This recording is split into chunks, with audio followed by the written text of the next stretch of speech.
Hello दोस्तों, नमस्कार। आप लोगों का ऑल इंडिया स्टडी में स्वागत है।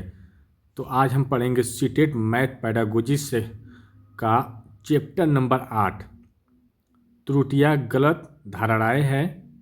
तो आइए प्रश्न नंबर 1 देखेंगे। इसमें कुल 40 क्वेश्चन होंगे, ठीक ना, जो अति महत्वपूर्ण डिटेल के साथ हम बताते हुए चलेंगे। तो प्रश्न नंबर 1, गणित में गलत धारणा का सही अर्थ क्या है? तो देखिए, इसका जो सही जवाब हो जाएगा अवधारणा की गलत समझ। ऑप्शन नंबर बी करेक्ट हो जाएगा। देखिए, गलत धारणा का मतलब ही होता है कि कंसेप्ट जो है, जो धारणा है, उसको गलत तरीके से समझ लेना। जैसे 1/4 को 1 से बड़ा समझ लेना, ठीक ना, यह गलत धारणा का हो जाएगी, ठीक ना। एक बड़ा है, लेकिन आप क्या समझ रहे हैं, कंसेप्ट नहीं समझ पाए, तो 1/4 को बड़ा समझ रहे हैं, ठीक ना। अगला क्वेश्चन देखेंगे, प्रश्न नंबर 2, बार बार होने वाली एक सी गलती क्या दर्शाती है? तो देखिए, ऑप्शन नंबर ए अभ्यास की कमी, बी है ध्यान की कमी, सी है गलत धारणा और डी है समय की कमी। तो देखिए, जब बार बार गलती होती है तो उससे क्या होता है कि गलत धारणा होती है ना, माइक्रो कंसेप्ट बोलते हैं, ठीक ना। तो बार बार जब गलती होगी तो गलत धारणा आएगी। तो इसका जो सही जवाब हो जाएगा ऑप्शन नंबर सी, ठीक ना। प्रश्न नंबर 3 देखते हैं,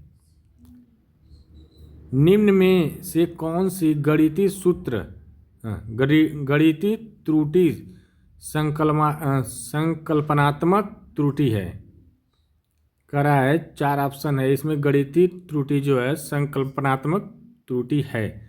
तो ऑप्शन नंबर ए 7 + 8 = 14, बी है 12 × 3 = 36, भिन्न को केवल 2 संख्याओं का जोड़ समझना, और डी है 9 + 6 = 15। तो देखिए, इसका जो गलत त्रुटि हो जाएगी, भिन्न को दो, जो भिन्न है, भिन्न को केवल 2 संख्याओं का जोड़ समझना, ठीक ना। ये ऑप्शन नंबर सी हो जाएगा सही।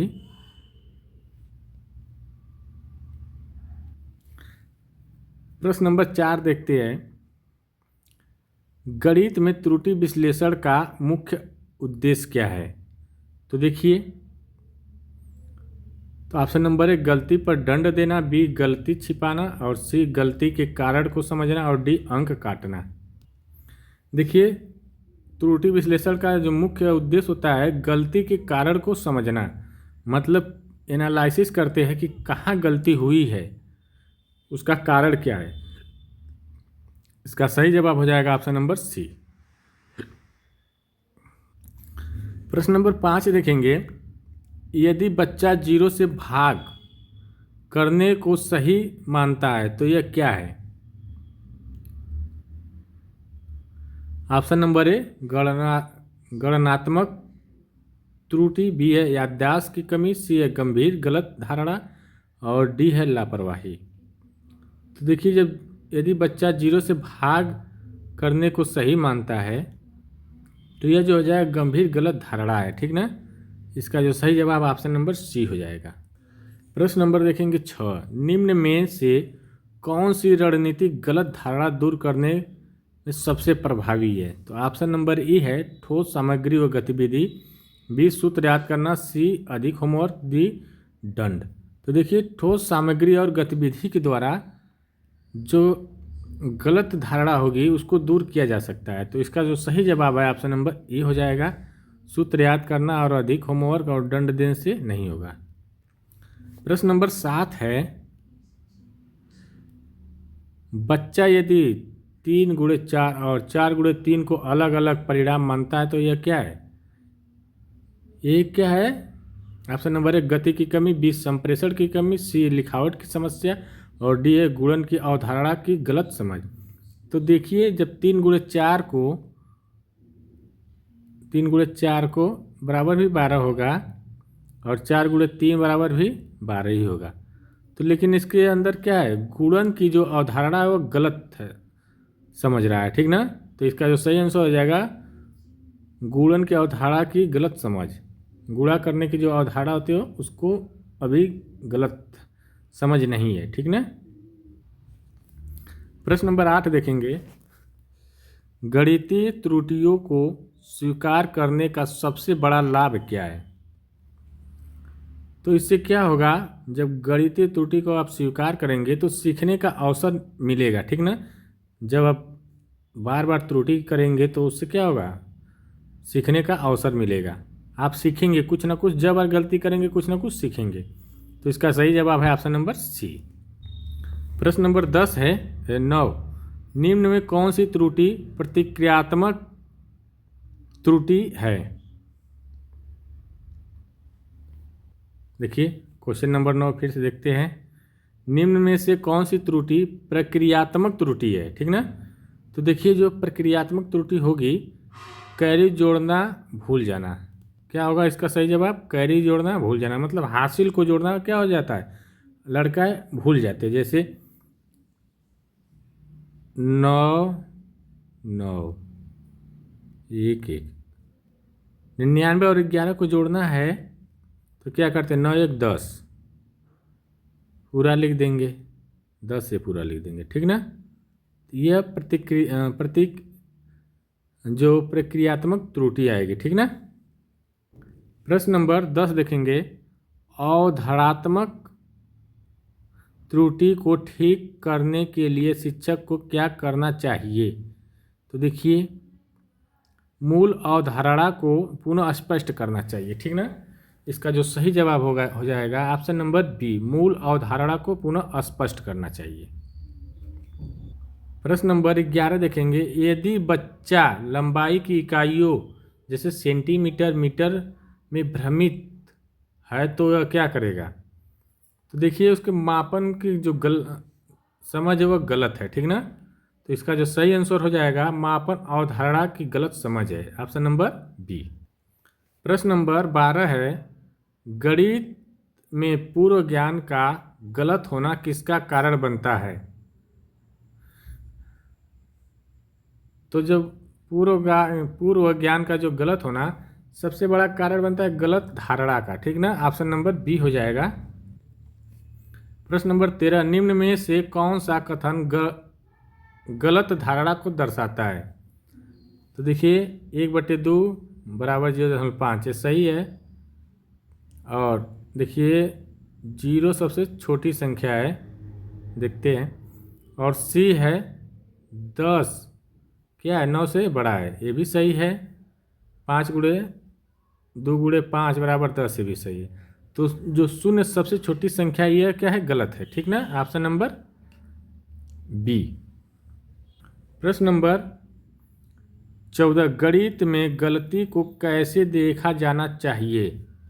तो देखिए जो गणित में गलती को देखने का सबसे महत्वपूर्ण तरीका है सीखने का साधन के हिसाब से, ठीक ना। तो ऑप्शन नंबर सी हो जाएगा, सीखने का साधन। अगला क्वेश्चन हम लोग देखेंगे, प्रश्न नंबर 15, यदि बच्चा शब्द समस्याओं में बार बार गलत गणितीय क्रिया चुनता है तो कारण क्या है। क्योंकि जब शब्द में बार बार गलती कर रहा है तो गणित में, तो इसका मतलब भाषा व अर्थ की गलत समझ उसके पास है, ठीक ना। इसका सही आंसर हो जाएगा भाषा और समझ का गलत। ये सूत्र याद नहीं, ये सूत्र याद की बातें नहीं होती है, गणना कमजोर कर रहा है ये भी नहीं, समय की कमी भी नहीं होगा, ठीक ना। प्रश्न नंबर 16 देखेंगे, मिसकंसेप्टेशन को पहचानने का सबसे अच्छा तरीका। तो देखिए गलत अवधारणा को पहचानने का सबसे अच्छा तरीका क्या है, मौखिक प्रश्न पर चर्चा करेंगे, ठीक ना। तो इससे पता चल जाएगा, ऑप्शन नंबर 20 सही हो जाएगा। प्रश्न नंबर 17 देखेंगे, गणित में रीटीचिंग कब आवश्यक होती है। तो देखिए सभी छात्रों के लिए बी का राय जब गलत धारणा स्पष्ट हो, सीए परीक्षा के बाद और डी समय मिलने पर। तो देखिए क्या होता है, जब गणित में टीचिंग की बात आती है तो सब जब गलत धारणा स्पष्ट हो जाती है, ठीक ना, तो ऑप्शन नंबर बी हो जाएगा। प्रश्न नंबर 18 है, यदि बच्चा भिन्न में जोड़ करते समय अंश हर जोड़ देता है तो क्या होगा?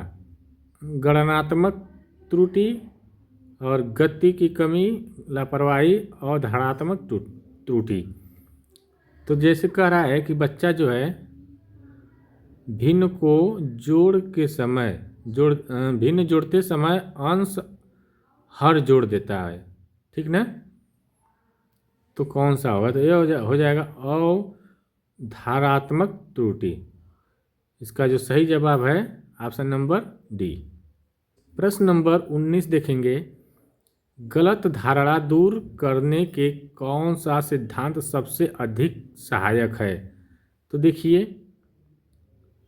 व्यवहारवाद, रचनावाद, दंड सिद्धांत, अभ्यास सिद्धांत। तो देखिए, जब रचना करेंगे, रचनावाद जो है सबसे अधिक सहायक होता है, ऑप्शन नंबर बी, ठीक ना।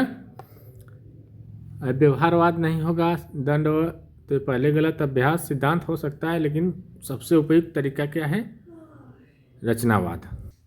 प्रश्न नंबर 20, रचनावादी दृष्टिकोण में त्रुटियों को ऑप्शन नंबर ए अनदेखा किया जाता है, दंडित किया जाता है, सीखने का आधार माना जाता है और छिपाया जाता है। देखिए, अनदेखा नहीं किया जाएगा और न दंडित किया जाता है, न तो छिपाया जाता है। यह सीखने का आधार माना जाता है, ठीक ना, ऑप्शन नंबर सी।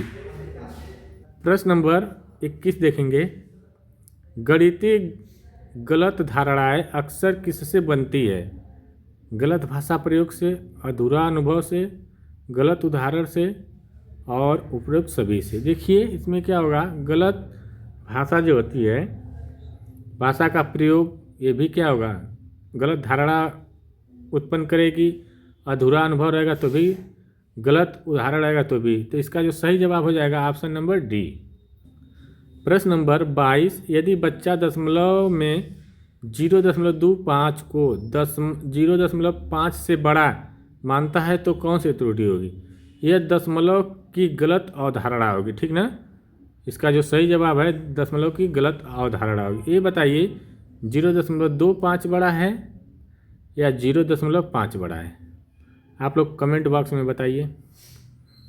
प्रश्न नंबर 23 है, एरर एनालिसिस शिक्षक को क्या बताता है? तो जो गलत जो होता है अवधारणा, वह शिक्षक को सोच की दिशा को बताता है, ठीक ना, ऑप्शन नंबर सी हो जाएगा। अब प्रश्न नंबर 24 देखेंगे, गणित में काउंटर एग्जाम्पल का उपयोग क्यों किया जाता है? तो देखिए, गणित में काउंटर एग्जाम्पल का उपयोग इसलिए किया जाता है कि गलत धारणा तोड़ने के लिए, ठीक ना। तो इसका जो सही जवाब हो जाएगा, गलत धारणा को तोड़ने के लिए किया जाता है। प्रश्न नंबर 25 है, यदि छात्र नियम याद है पर लागू नहीं कर पा रहा तो क्या होगा? जब छात्र को नियम तो याद है पर लागू नहीं कर पा रहा है तो वह क्या होगा? उसकी अवधारणा जो है वह कमजोर हो, ठीक ना। तो इसका जो सही आंसर हो जाएगा ऑप्शन नंबर ए। अभ्यास और लिखावट और समय की बात नहीं है। प्रश्न नंबर 26, गणित में गलत धारणा दूर करने के लिए सबसे पहले क्या करना चाहिए? तो देखिए, जो गणित में है, जो गलत धारणा है उसको दूर करने के लिए सबसे पहले गलत धारणा को पहचाननी चाहिए, ठीक ना। जब उसकी धारणा को पहचान लेंगे तब आप सही कर ले जाएंगे। तो इसका सही जवाब हो जाएगा ऑप्शन नंबर बी। अब प्रश्न नंबर हम देखेंगे 27, कौन सा मूल्यांकन मिसकंसेप्टेशन पहचानने में सबसे सहायक है? तो देखिए, फॉर्मेटिव जो होता है मूल्यांकन पहचानने में सबसे सहायक होता है, ऑप्शन नंबर डी। प्रश्न नंबर 28, यदि बच्चा क्षेत्रफल और परिमाप को एक ही मानता है तो क्या होगा? प्रक्रिया त्रुटि, अवधारणात्मक त्रुटि, गति त्रुटि, लेखन त्रुटि। देखिए, परिमाप और क्षेत्रफल को एक मानेगा तो उसमें अवधारणात्मक त्रुटि होगी, ठीक ना। Option number B. प्रश्न नंबर 29 है, गणित में गलत धारणाओं को न सुधारने का परिणाम क्या होता है।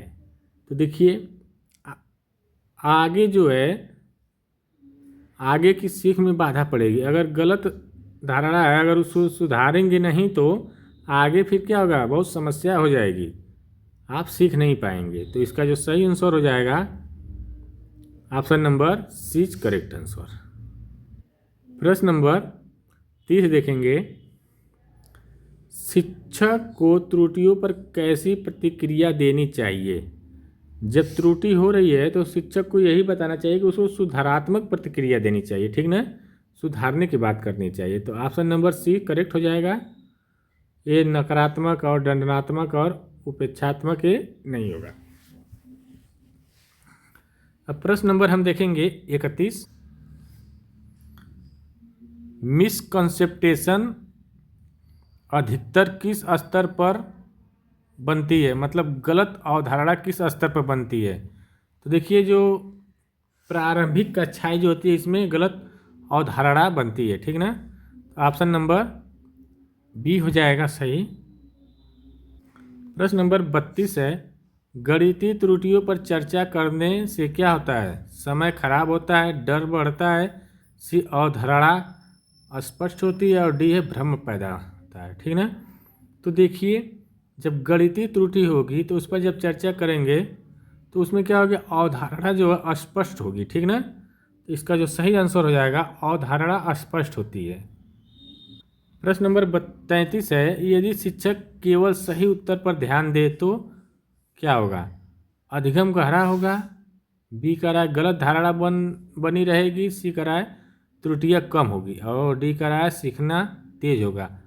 तो कह रहा है यदि शिक्षक केवल सही उत्तर पर ध्यान दे तो क्या होगा, गलत धारणा बनी ही रहेगी, ठीक ना। क्वेश्चन कुछ भी लगाए और कंसेप्ट नहीं लगाए और उत्तर उसका सही आए तो सिर्फ सही उत्तर पर ध्यान देगा तो बच्चे की क्या होगी, गलत धारणा हमेशा बनी रहेगी। ऑप्शन नंबर बी करेक्ट हो जाएगा। प्रश्न नंबर 34 है, निम्न में कौन सा मिसकंसेप्टेशन का उदाहरण है। तो देखिए 2 + 3 = 5 सही है, एक सबसे छोटी संख्या है और सी है 4 × 5 = 20, 9 जो है 7 से बड़ा है।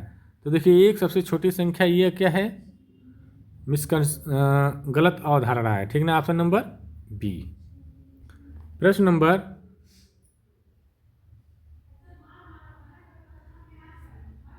35 है, गणित में रिकंस्ट्रक्शन का अर्थ क्या होता है। तो देखिए सही अवधारणा पुनः बनाना, ये इसका अर्थ हो जाएगा। ऑप्शन नंबर सी हो जाएगा। प्रश्न नंबर देखेंगे 36, गलत धारणा दूर करने में कौन सी गतिविधि सबसे प्रभावी है। ऑप्शन नंबर है व्याख्यान, बी है प्रयोग व गतिविधि, सी है परीक्षा और डी है नोट्स। तो देखिए प्रयोग व गतिविधि सबसे अधिक महत्वपूर्ण है, ठीक ना। तो इसका जो सही जवाब हो जाएगा ऑप्शन नंबर बी। प्रश्न नंबर 37 देखेंगे, यदि बच्चा नकारात्मक संख्याओं को समझ नहीं पा रहा तो क्या होगा। ऑप्शन नंबर ए अवधारणा अधूरी है, बी क्या है गति कम है, सी अभ्यास कम है और डी आलस्य है। देखिए जब बच्चा अगर नकारात्मक संख्या को नहीं समझ पाएगा तो उसकी अवधारणा अधूरी हो रहेगी, ठीक ना। तो इसका जो सही जवाब है ऑप्शन नंबर ए। प्रश्न नंबर 38 देखेंगे, गणित में कंसेप्चुअल चेंज कब होता है। जब छात्र केवल सुनता है, बी कह रहा है जब पुरानी गलत धारणा टूटती है, सी जब परीक्षा होती है और डी अंक मिलते हैं। तो इसका जो सही आंसर निकल के आएगा जब पुरानी गलत धारणा टूटेगी तब क्या होगा, चेंज होगा, ठीक ना। कंसेप्ट में चेंज तभी होगा। Option number B. प्रश्न नंबर 39 है, गलत धारणाओं को सुधारना क्यों आवश्यक है। तो देखिए जब गलत धारणा को सुधारने का इसलिए ज़रूरी है कि भविष्य में जो अधिगम होता है वह बेहतर हो, ठीक ना। जब आपकी पहले से गलत धारणा रहेगी तो भविष्य में आप कुछ कर नहीं पाएंगे, हमेशा वही गलत गलत होता जाएगा। तो इसका सुधारने का सबसे आवश्यक कार्य इसीलिए होता है कि भविष्य में जो अधिगम जो सीखेंगे उसके लिए, ठीक ना। तो इसका जो सही जवाब ऑप्शन नंबर सी। प्रश्न नंबर 40 है, लास्ट और अंतिम क्वेश्चन है, गणित में त्रुटि आधारित शिक्षण का अंतिम लक्ष्य क्या है। तो देखिए ऑप्शन नंबर ए है गलतियाँ गिनाना, बी सही उत्तर, सी अवधारणात्मक स्पष्टता और डी तेज गणना। तो देखिए इसमें क्या हो जाएगा, अवधारणात्मक स्पष्टता होनी चाहिए। तो इसका जो सही जवाब है ऑप्शन नंबर सी। वीडियो अच्छी लगे चैनल को लाइक शेयर सब्सक्राइब जरूर करें। धन्यवाद, मिलते हैं अगले वीडियो के लिए, तब तक के लिए नमस्कार।